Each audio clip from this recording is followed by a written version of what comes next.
and every army has a squadron of German airplanes on the Eastern Front. But starting 1916, the Entente will have mastery of the skies quite a bit. Now I'm going to talk about the Romanian campaign. A lot of people had not heard of it. You were interested in the Romanian campaign. This is where terrain and weather become important, just like the Carpathian Winter War. The Central Powers had aerial supremacy because the Romanians had very few airplanes. But just like in Poland with the Russian, Austro-Hungarian, and German front, there were no railroads, the terrain was wretched, supplies could not be delivered, but the German planes found out exactly where the Romanian army was. And that's something else people aren't aware of. For some reason, the Entente and Central Powers believed that if they could get one of those neutrals on their side, one was Romania, with 600,000 soldiers, that would tip the war. Well, I lost faith in the Romanian army when I read one of their officer manuals where before a parade the officers were supposed to put rouge on. I don't think so. I think I'll go with somebody else. Anyway, under-strength German bomber squadrons bombed Bucharest, Constanza, some of the major cities. Now I want to mention, I go back to Przemysl, Wolice, Tarnów. The bombing does not kill a lot of people, it's the psychological effect. And this is what was misread by the end of the war. But constant reconnaissance flights, the Germans knew, and if you're not aware of it, 600,000 Romanians went to war, and 300,000 invaded Transylvania. And there were 21,000 Austro-Hungarian troops there. The 21,000 Austro-Hungarian troops stopped the several hundred thousand Romanians. It tells you again about their battle effectiveness. Anyway, by the end of 1916, all the fronts in Europe had quieted down. The Entente had little to show for Verdun, Somme, Brusilov offensive, and convincing Romania to come into the war. Yes, the French had recaptured what they'd lost at Verdun, but 1916 proved disastrous for Austria-Hungary and Russia. As I explained to my students, and I did in one of my books, if you want to understand the Eastern Front and the Russians against the Austro-Hungarians, I say take a Russian peasant and one of the Austro-Hungarian peasants. They're fighting in a ring. The question is not who's going to win, but who's going to wear out first. And it was to everybody's surprise that the Russian Revolution came first. But by the end of 1916, Russia is collapsing, Romania is, and you would think when you get to 1917 that Austria-Hungary will have an advantage. We'll find out it's not true. But 1917, it's when the air war becomes a war of attrition, just like on the ground. Fighter tactics were developed on the Western and Italian fronts, and the French and Germans concentrated steadily on creating larger air formations. But the point I want to make is it's only in 1917 that air power became effective enough that it deserved respect over land and sea.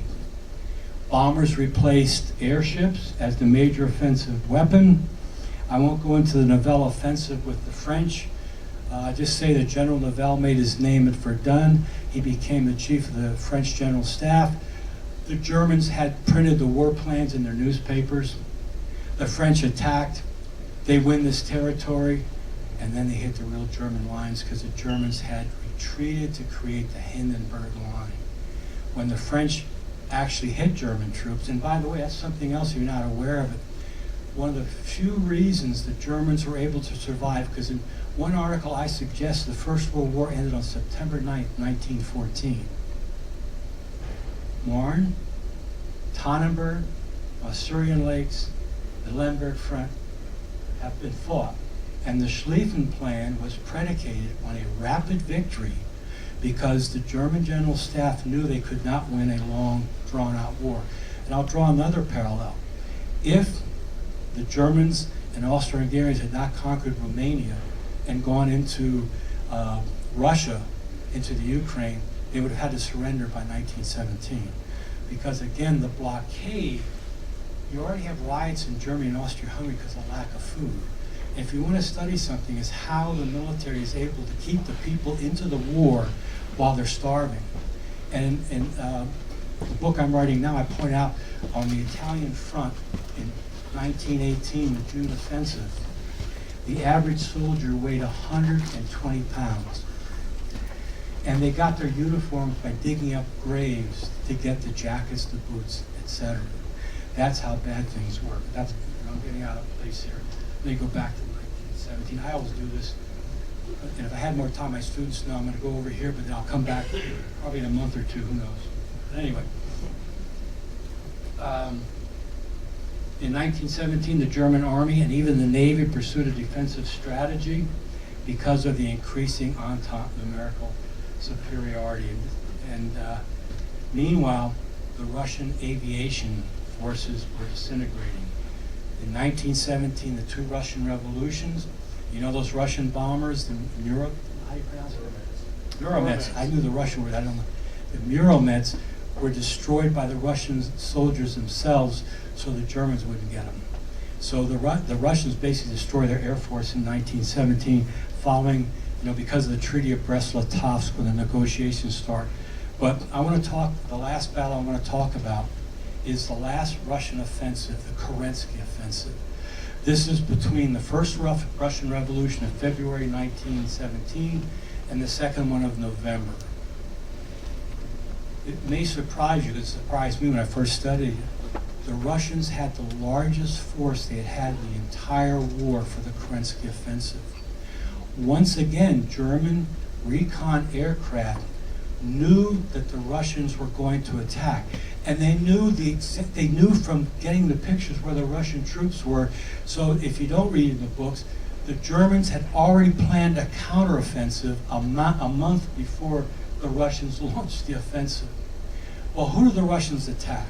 The poor Austro-Hungarians, because they can beat them. They can't beat the Germans. If you go back to 1915, you ever hear the Battle of Lake Narach? This is a battle where 350,000 Russians attacked 50,000 Germans. The Russians suffered 100,000 casualties, the Germans 4,000. The Russian commanders were afraid to attack the Germans. So when you have the Brusilov offensive, Brusilov agreed to attack because the commanders in the Northern and Western Army in the German front were afraid to attack. And they had, one of them had a 3-to-1 numerical advantage, the other one a 5-to-1. And during the Brusilov offensive, the Western Army had a 7-to-1 advantage, and they did not want to attack, and didn't over and over again, which is one of the reasons Brusilov had to start his offensive, because if you look at the war maps, when the Russian armies don't attack on the northern front, once Brusilov has swung his 50 kilometers, their flank from the north is threatened. So you got to look at all these things. And again, I want to emphasize, when you look at Verdun or Somme, you got to tie in Brusilov, you got to tie in the three Isonzo battles of the same time. Am I running out of time? I am running out of time. Okay. Well, let me just finish up. A couple of things I wanted to say. Aviation performed a significant role in the outcome of World War I. In the spring German offensives, by the way, they were able to draw 100 divisions from the Russian front. That's the first time they had numerical superiority in the Western Front.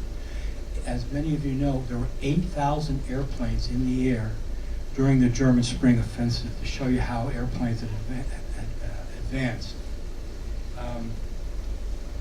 When Russia dropped out of the war, you would have thought it was a major advantage for the Austro-Hungarians. It was not, because the Italian and Balkan air forces outnumbered theirs because of their poor industry, etc. But I also want to point out, in the Brusilov offensive, over half the Russian airplanes have been destroyed. In fact, every month they lost 50% of whatever remaining planes they had, and the Austro-Hungarians lost 60% of the airplanes, most of them in planes trying to strafe the Russians who were advancing. But air combat by 1918 had become mass attrition, just as in trench warfare. You read about the German spring offensives. Let me tie in where air power came in. I'm one of those with several other historians that write on the Eastern Front that say one of the major reasons the Germans did not win in their spring offensives was they didn't have enough pilots, airplanes, and fuel.